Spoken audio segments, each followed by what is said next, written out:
Hello dear students, welcome back to channel Bhardwaj maths.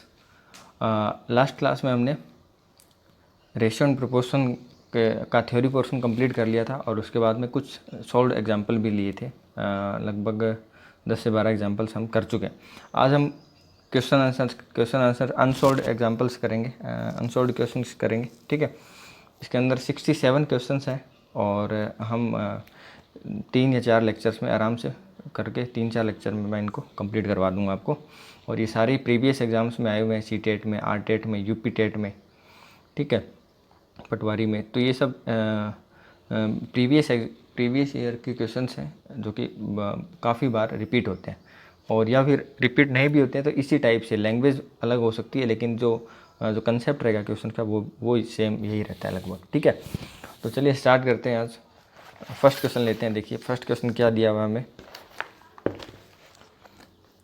12,500 की एक धनराशि को राजू, मोनू और सोनू के बीच क्रमशः 2:3:5 के अनुपात में बांटा गया है। मोनू और राजू के भागों का अंतर बताइए। तो 12,500 रुपये हैं और राजू, मोनू और सोनू में 2:3:5 में बांटा गया। ठीक है, तो देखते हैं फर्स्ट क्वेश्चन। फर्स्ट क्वेश्चन में आपको दे रखा है राजू, मोनू और सोनू का पहले अनुपात देख लेते हैं। ये राजू, मोनू और सोनू, इनका अनुपात दे रखा है 2:3:5। ठीक, और इसके बाद में हमें दे रखा है 12,500 की राशि है। टोटल राशि कितनी है? 12,500 की राशि हमें क्या करनी है? इन तीनों में बांटनी है। तो बांट देते हैं, लेकिन इसमें पूछा हुआ है मोनू और राजू के भागों का अंतर। तो ये जो 12,500 है वो तीनों का मिला के है। राजू, मोनू और सोनू ये तीनों मिला के 12,500 रुपये कमाते हैं। तो हमारा अनुपात कितना है? 2, 3 और 5 जोड़ देते हैं 10। तो 10 बराबर कितना? 12,500। तो एक का मान कितना आ जाएगा? 1250 रुपये आ जाएगा। एक अनुपात जो हमारा आया वो कितना है? 1250। अब एक अनुपात 1250 है, एक इकाई का मान 1250 है, तो 2 इकाई का मान आ जाएगा तो राजू का आ जाएगा। इसको 3 से मल्टीप्लाई कर देंगे तो मोनू का आ जाएगा, और 5 से कर देंगे तो सोनू का आ जाएगा। लेकिन हमें यहाँ पे पूछा है मोनू और राजू के भागों का अंतर। तो मोनू और राजू के भागों का अंतर, तो अंतर कितना है? 2 और 3 का अंतर हम देख लेते हैं, 1 है, और 1 का मान तो हमारे 1250 ही है। तो इसका आंसर कितना आ जाएगा? 1250 आ जाएगा, मोनू और राजू के वेतन का अंतर। हम वैसे भी निकाल सकते हैं कि राजू का हमने निकाला तो राजू का क्या आएगा? 2 × 1250, ये आ जाएगा 2400 और 2500 रुपये आ जाएगा। और अगर हम मोनू का निकालेंगे तो 3 × 1250, तो ये आ जाएगा 50, 12 3 जा 36, 3750। ठीक है, ये राजू का आ गया, ये मोनू का आ गया। सोनू का हम निकाल सकते हैं, मल्टीप्लाई बाई 5 कर देंगे। और इनका अंतर पूछा है, इनका अंतर कितना है? इनका अंतर 2500 और 3750 का अंतर कितना होता है? 1250 ही होता है। तो ये राजू और मोनू के जो भाग है उनका अंतर है। ठीक है, देखते हैं अगला क्वेश्चन। 38 और 15 का तृतीयानुपाती निकालना है। 38, 38 और 15 का तृतीयानुपाती निकालना है। तो तृतीयानुपाती निकालने का बहुत आपको कंसेप्ट पता होना चाहिए, क्या करना होता है। 38 इसमें तृतीयानुपाती हम क्या करते हैं? जो सेकंड डिजिट है 15 है, उसको हम क्या करेंगे? रिपीट कर देंगे। ये हो जाएगा, क्या हो जाएगा? ये क्या किया हमने? इसको यहाँ पे रिपीट कर दिया। 38 और 15 दे रखा है, 15 को 2 बार लिख लिया, सेकंड और थर्ड दोनों की जगह। और एक्स क्या होगा? यहाँ पे थर्ड पे आना चाहिए था, वो आगे शिफ्ट हो गया। तो ये चतुर्थानुपाती नहीं है। चतुर्थानुपाती में तो तीनों मान दिए होते हैं, ए, बी और सी तीनों दिया होता है, हम डी का मान निकालना होता है। लेकिन तृतीयानुपाती में 2 ही दिया होता है, हम दूसरा जो है ए, बी और बी को ही हम क्या कर देते हैं? रिपीट कर देते हैं, जिससे ये जो सी है वो आगे चला जाता है। इसलिए हमें लगता नहीं है कि ये तृतीयानुपाती है, लेकिन है ये तृतीयानुपाती, क्योंकि हमने बी को रिपीट किया। तो बी को रिपीट किया तो ये जो सी यहाँ पे था वो आगे चला गया, तो हम सी का ही वैल्यू निकाल रहे हैं जो कि तृतीयानुपाती। तो एक्स की वैल्यू क्या आ जाएगी? 15 × 15/38, क्योंकि मध्य पदों का गुणा 15 × 15 बराबर बाह्य पदों का गुणा 38 × x, और 38 × x 38 क्या आ जाएगा? डिवाइड में आ जाएगा। ये आपका आंसर आ जाएगा। ठीक है, अगला क्वेश्चन देखिए। 3 संख्याओं का अनुपात 1:2:3 है, तो उनका गुणनफल इतना दे रखा है, वे संख्याएं बतानी है हमें। तो 3 संख्याओं का अनुपात हमें दे रखा है 1:2:3। तो पहले एक x मान लेते हैं, दूसरी 2x मान लेते हैं, और तीसरी क्या मान लेंगे? 3x मान लेंगे। ठीक है, अब इनका गुणनफल मतलब 1x × 2x × 3x, इनका जो गुणनफल है वो दिया हुआ है हमें 20,250, ये दिया हुआ है। ठीक है, तो देखते हैं। देखिए 3 2 6, 6 1 6, 6x³ बराबर आ गया 20,250। ठीक है, x³ की जब वैल्यू निकालेंगे तो 6 डिवाइड में चला जाएगा, 6 को इसमें डिवाइड करेंगे तो 6 3 जा 18 22, 6 3 जा 18 4 45, 6 7 जा 42, 3 रह गया 30, 6 5 जा 35, तो ये आ गया 3375। अब x³ 3375 है तो x की वैल्यू क्या आ जाएगी, cube root of 30, cube root of 33 75 3375, ठीक है ना, क्यूब रूट हो जाएगा। और क्यूब रूट इसका आपको याद है तो बहुत बढ़िया है, इसका क्यूब रूट होता है 15, आपका आंसर आ गया 15। आपका आंसर 15 नहीं है, x की वैल्यू आपकी 15 आ गई। 3375 का क्यूब रूट होता है 15, ठीक है। अब 15 आ गई तो अब हमारी संख्याएं क्या हो जाएगी, 15 इंटू एक्स, मतलब 1 इंटू 15, एक्स की जगह 15 रख दो। पहली संख्या हो गई 15, दूसरी हो गई 2 इंटू 15 30, और तीसरी हो गई 3 इंटू 15 45। तो वो हमारी संख्याएं होगी 15 30 एंड 45। ये हमारा क्या हो जाएगा, आंसर हो जाएगा, ठीक है। तो इसमें आंसर हो जाएगा हमारा फर्स्ट हो जाएगा ए, 15 30 एंड 45। फोर्थ क्वेश्चन देखिए, 15 और 19 के अनुपातों के दोनों पदों में कौन सी संख्या घटानी चाहिए कि अनुपात 3:5 हो जाए। तो 15 और 19 के अनुपातों में कौन सी संख्या घटानी चाहिए, तो एक कॉमन नंबर घटाएंगे। तो 15 और ये 19, इसमें से हम कॉमन नंबर घटाते हैं x, जिससे क्या हो जाए, ये अनुपात क्या हो जाए 3:4 आ जाए। इसको सोल्व कर लेना, आंसर आ जाएगा। 15 और 19 के अनुपातों में कौन सी संख्या घटाई जाए, तो हमने मान लिया कि मान लो एक कॉमन संख्या x घटाते हैं तो अनुपात 3:4 हो जाएगा। गुणा कर लेना, मल्टीप्लाई क्रॉस वज्र गुणा क्रॉस मल्टीप्लिकेशन, x की वैल्यू आ जाएगी, वो x की वैल्यू क्या होगी, वो नंबर होगा जिसको घटाने पर इसका अनुपात 3:5 हो जाता है। अगला फिफ्थ क्वेश्चन देखिए, यदि दो संख्याएं किसी अन्य संख्या का 20% और 50% हैं तो उन दोनों संख्याओं में क्या अनुपात है। यदि दो संख्याएं किसी अन्य संख्या का, तो वो अन्य संख्या हमने मान ली 100 है, तो एक और बी, ए और बी मान लिया। तो दो संख्याएं किसी अन्य संख्या का 20%, ये 100 का 20% 20 होता है, और 100 का 50% क्या होता है, 50 होता है। अब इन दोनों संख्याओं के बीच में अनुपात क्या है, तो इन दोनों के अनुपात क्या हो जाएगा, 20:50, 0 से 0 का 2 रेशियो क्या आ गया, 5 आ गया। ये हमारा क्या आ जाएगा, आंसर आ जाएगा।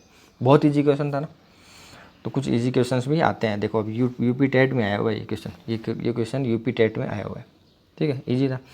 आगे देखिए, A:B और B:C दे रखा है, ABC निकालना है। बहुत इजी क्वेश्चन है, करवा भी रखा है मैंने, लास्ट हमने जो एग्जाम्पल्स लिए थे सॉल्व उसमें हमने किया था लास्ट क्लास में, ठीक है ना।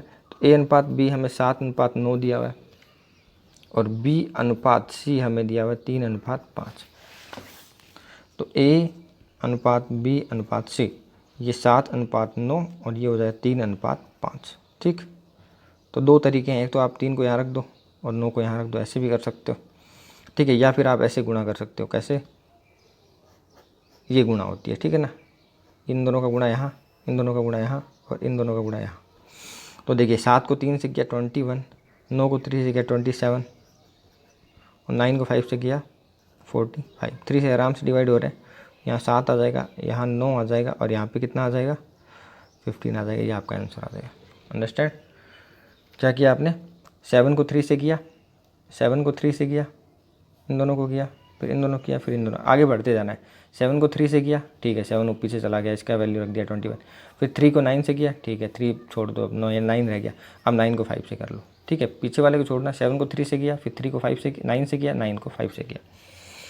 या फिर आप इसको ऐसे भी कर सकते हो कि 7:9 और ये दे रखा है 3:5, तो आप क्या कर सकते हो, 3 को यहाँ लिख दीजिए और 9 को यहाँ लिख दीजिए। अब मल्टीप्लाई कर लीजिए तो भी वही आएगा। 3 को यहाँ लिख दिया, इसको हमने कंप्लीट कर दिया 3, और ये 9 यहाँ पर रख दिया।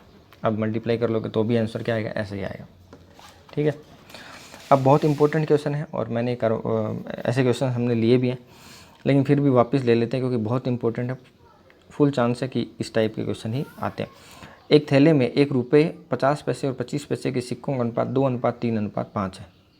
सिक्कों का अनुपात दिया हुआ है और उनका कुल मान 114 रुपये है, तब 50 पैसे के सिक्कों का क्या मान होगा। देखिए क्या लिखा हुआ है, ये थोड़ा सा आराम से एक्सप्लेन करता हूँ मैं, और आराम से ढंग से समझिएगा इसको क्वेश्चन को। बहुत ही इंपॉर्टेंट क्वेश्चन है, 7th क्वेश्चन। 1 रुपये 50 पैसे और 25 पैसे, ठीक है, इनके सिक्कों का अनुपात दे रखा है 2:3:5। ये क्या है, सिक्कों का अनुपात है, कॉइन्स का अनुपात है, ठीक है। और कुल मान जो दिया हुआ है वो क्या दिया हुआ है, कुल मान 114 रुपये दिया हुआ है। हमें 50 पैसे के सिक्के का 50 पैसे के सिक्कों का क्या मान है ये बताना है, 50 पैसे के सिक्कों का, ठीक है, ये हमें निकालना है। तो कुल मान 114 रुपये दिया हुआ है और हमारे पास तो कॉइन्स है, हमारे पास तो रुपये नहीं है। अगर हमारे पास रुपये होते तो हम रुपये को रुपये के बराबर करके और 1 इकाई का मान निकाल लेते। तो हम यहाँ पे क्या करेंगे, कॉइन्स को यहाँ पे हम क्या करेंगे, रुपये में चेंज करेंगे। तो रुपये में चेंज करने का क्या तरीका, 1 रुपये के अगर 1 रुपये के 2 सिक्के हैं, 1 रुपये के 2 कॉइन्स हैं, तो इसका मतलब 2 रुपये हो गए। और यहाँ पे हम पैसों में कन्वर्ट करेंगे, ठीक है, जैसे पॉइंट का कोई भी प्रॉब्लम ना रहे।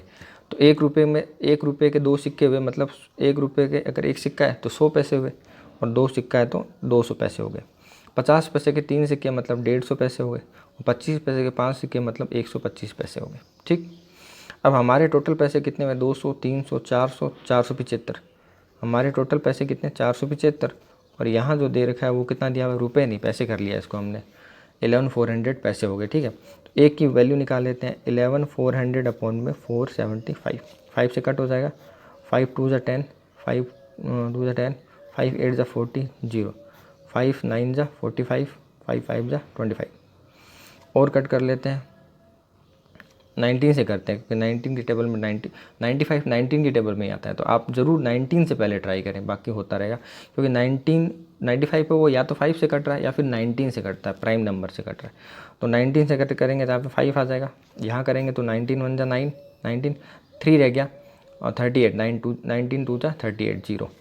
अब इसमें कट 120 में करेंगे 24 आ गया, कितना आ गया, 24 आ गया। अब 50 पैसे के सिक्कों की संख्या पूछिए, 50 पैसे के सिक्कों का क्या मान होगा ये पूछा है, क्या मान होगा। तो 50 पैसे के सिक्कों का मान अगर निकालना है तो आप इसमें रख दो, 150 से मल्टीप्लाई कर दो। और 50 पैसे के सिक्कों की संख्या पूछिए तो आप 3 से मल्टीप्लाई कर दो। अगर सिक्कों की संख्या पूछिए, मैं यहाँ पे सिक्कों की संख्या भी बता देता हूँ और मान भी बता देता हूँ। सिक्कों की संख्या, अगर सिक्कों की संख्या पूछिए तो देखिए 50 पैसे के अनुपात क्या था, 2:3:5, 1 का मान 24 आया है, तो 3 का मान कितना होगा, 3 × 24, 72 सिक्के हो जाएंगे, 72 कॉइन्स हो जाएंगे 50 पैसे के, ठीक। लेकिन यहाँ पे हमें ये नहीं पूछा, ये पूछा जा सकता था लेकिन यहाँ पे ये पूछा नहीं, यहाँ पूछा है 50 पैसे के सिक्कों का क्या मान होगा। तो 50 पैसे के सिक्कों का मान अगर हमें निकालना है तो 150 से मल्टीप्लाई करनी होगी, क्योंकि ये मान यही है। 150 को हमें 24 से मल्टीप्लाई करना होगा। 24 5 जा 120, 12 36 0। ये इतने रुपए हो गए, इतने रुपए नहीं, इतने पैसे हो गए, क्योंकि हम पैसे यहाँ पे क्या दिया हुआ, 150 पैसे दिया हुआ, ना कि रुपए। ये क्या दिया हुआ, पैसे, तो ये भी पैसे आए, इसका मतलब 36 रुपये हो गए। कितने हो गए, 36 रुपये। ये हमारा आंसर आ जाएगा, अंडरस्टैंड। ये हमारा 36 रुपये यहाँ पे क्या आ गया, आंसर आ गया, ठीक है। तो बहुत इंपॉर्टेंट क्वेश्चन था, ठीक है। और इस प्रकार के क्वेश्चन आपको प्रैक्टिस में लाने हैं, ठीक है, कि आपको रुपए का अनुपात दे रखा है यहाँ पे कॉइन्स, अगर कॉइन्स की संख्या दी होती है तो हम डायरेक्ट ही 5 3 2 8 और 2 10 को बराबर कर देते। लेकिन यहाँ पे 114 जो दे रखा था वो रुपए का मान दे रखा था, तो हमने 1 रुपये के हिसाब से 1 रुपये के 2 पैसे, तो फिर यहाँ पे हमने रुपये पैसे में कन्वर्ट कर लिया और इसको भी पैसे में कर लिया। 1 का मान आ गया। अब अगर आपको कॉइन्स की संख्या चाहिए तो आप 2:3:5 में रख दो। अगर 25 पैसे के सिक्कों की संख्या चाहिए तो 5 से मल्टीप्लाई कर दो 24 को। 1 रुपये के सिक्कों की संख्या चाहिए तो 2 से मल्टीप्लाई कर दो। अगर 25 पैसे का कुल मान चाहिए तो आपको 125 से मल्टीप्लाई करना होगा, ठीक। चलिए आगे चलते हैं। 8th क्वेश्चन देखिए। 8वां क्वेश्चन है, कुछ धन 160 रुपये और 160 पुरुषों और कुछ महिलाओं के बीच 16:21 के अनुपात में बांटा गया। कुछ धन है वो 160 रुपयों रुपये याद, कुछ धन 160 पुरुषों और कुछ महिलाओं के बीच 16:21 के अनुपात में बांटा गया। यदि प्रत्येक पुरुष को 4 रुपये और प्रत्येक महिला को 3 रुपये मिलते हैं तो महिलाओं की संख्या बताओ। अब 160 पुरुषों को अगर 4 रुपये के हिसाब से बांट दिया गया है तो 160 को पर पुरुष को कितना मिल रहा है, 4 रुपये। तो इन दोनों का मल्टीप्लाई 16 के बराबर होगा, क्योंकि ये कह रहा है कि वो जो धन है, टोटल जो धन है वो 16:21 में बांटा गया है पुरुषों और महिलाओं के बीच में। अब आपको पता है कि पुरुषों और महिलाओं के बीच में 16:21 में बांटा गया है, इसका मतलब ये हुआ कि पुरुषों को कितना बांटा गया है, तो पुरुषों को टोटल नंबर ऑफ पुरुष कितने हैं और पर पुरुष को कितना मिला है। तो टोटल नंबर ऑफ पुरुष कितने हैं, मेल कितने हैं 160, और प्रत्येक पुरुष को पर मेल को कितना मिला हुआ है 4 रुपये। तो इन दोनों का मल्टीप्लाई तो टोटल धन होगा, ठीक है। और महिलाओं को तो कुल महिलाओं की संख्या, मान लो 2 महिलाएं हैं और उनको 3 रुपये मिलते हैं, तो टोटल धन कितना लगा, उस दिन का पर डे का अगर खर्चा निकालें तो 2 महिलाएं अगर काम कर रही हैं और 3 रुपये पर महिला को मिलते हैं तो 6 रुपये मिला। वैसे ही 160 पुरुष अगर वहाँ पे काम कर रहे हैं उस साइट पर और 4 रुपये प्रत्येक पुरुष को मिल रहा है तो कितना रुपया मिला, मल्टीप्लाई कर दो 640 640 और वो 16:21 के बराबर है, मतलब 16 पुरुष का है, ठीक है ना, और महिलाओं का 21 है, मतलब अनुपात में 16:21 है, ठीक है। तो समझ आ गया होगा क्वेश्चन आपको। कुल धन, धन क्या होता है, उस साइड पे कितने काम कर रहे हैं, पुरुष काम कर रहे हैं और पर पुरुष को कितना मिल रहा है, मल्टीप्लाई बाई पर पुरुष को कितना रुपया मिल रहा है। और महिलाओं को, तो महिलाओं में कुल महिलाएं कितनी काम कर रही हैं और पर महिला को, है ना, वुमेन को कितने वहाँ पे मिल रहे हैं, ठीक है। तो देखिए 8वां क्वेश्चन हम यहाँ पे करते हैं कि देखिए 160 पुरुष है, बहुत इजी क्वेश्चन है, 160 पुरुष है और इनको 4 रुपये के हिसाब से मिल रहा है, ठीक है। 160 पुरुष को 4 रुपये के हिसाब से मिल रहा है तो कुल धन आ जाएगा। और हमें महिलाओं का पता नहीं है, वुमेन्स का पता नहीं है, तो एक्स वुमेन मान लेते हैं और इनको 3 रुपये मिल रहे हैं, इनको पर महिला, ठीक है ना, प्रत्येक महिला को 3 रुपये मिलते हैं तो मल्टीप्लाई बाई 3। ये जो है इससे अनुपात इनका बनेगा 16:21 का। इससे जो धन का अनुपात बन रहा है इन दोनों के, महिलाओं और पुरुषों का, वो 16:21 बन रहा है। तो एक्स की वैल्यू आ जाएगी, कोई दिक्कत ही नहीं है इसमें। पहले ये कट कर दिया हमने, नीचे से नीचे कट कर सकते हैं क्योंकि इक्वल है ना। तो 3 7 हो गया, 16 से ये कट कर दिया, यहाँ पे 10 आ गया। अब एक्स की वैल्यू देखिए, यहाँ पे कुछ है ही नहीं, एक्स बराबर कितना आ गया, 10 × 4 × 7, 10 × 4 × 7 280। एक्स की वैल्यू कितनी आ गई, 280। तो मतलब पुरुषों की संख्या 160 थी और महिलाओं की संख्या 280 थी। क्योंकि महिलाओं को देखो कम रुपए मिल रहे हैं, उसके बावजूद इनका अनुपात ज़्यादा है। महिलाओं को कम रुपए मिल रहे हैं, 4 रुपये पुरुष को मिल रहे हैं, महिलाओं को 3 रुपये मिल रहे हैं, लेकिन अनुपात में जो धन जो खर्च हो रहा है पर डे का, पर साइड पर, वो महिलाओं को ज़्यादा दिया जा रहा है। इसका मतलब महिलाओं की संख्या ऑब्वियसली ज़्यादा ही होगी, ठीक है। आगे चलते हैं, 9th क्वेश्चन देखते हैं। मोहन सोहन से 10 वर्ष छोटा है, यदि 5 वर्ष पहले उनकी आयु का अनुपात 1:2 है। तो एक चीज़ आप ध्यान रखिए कि मोहन सोहन से 10 वर्ष छोटा है, तो 5 वर्ष पहले भी अगर आपका भाई आपसे 10 वर्ष छोटा है, ठीक है, सोचिए 10 वर्ष अगर छोटा है तो आज से 4 साल पहले भी वो 10 साल छोटा था और आज से 10 साल बाद में भी वो 4 साल ही बड़ा छोटा रहेगा, ठीक है। तो वो छोटा हमेशा रहेगा, ठीक है ना। आज आपके और आपके भाई के बीच में जो डिफरेंस है, आप उससे जितने बड़े हैं या वो आपसे जितना छोटा है, वो आज से आप 5 साल पहले देख लो चाहे आज से 5 साल बाद में देखना, वो कॉमन रहता है। तो उसी कंसेप्ट को हम यूज करेंगे कि मोहन सोहन से 10 वर्ष छोटा है और इनकी आयु का 5 वर्ष पहले इनकी आयु का अनुपात 1:2 था। 5 वर्ष पहले इनकी आयु का अनुपात कितना था, 1:2 था। तो 1:2 था 5 वर्ष पहले, इसका मतलब एक जो अंतर था वो कितना था, मोहन और सोहन में 1 था, 1 का मान 10 आ गया। इसका मतलब ये 10 है और ये 20 है।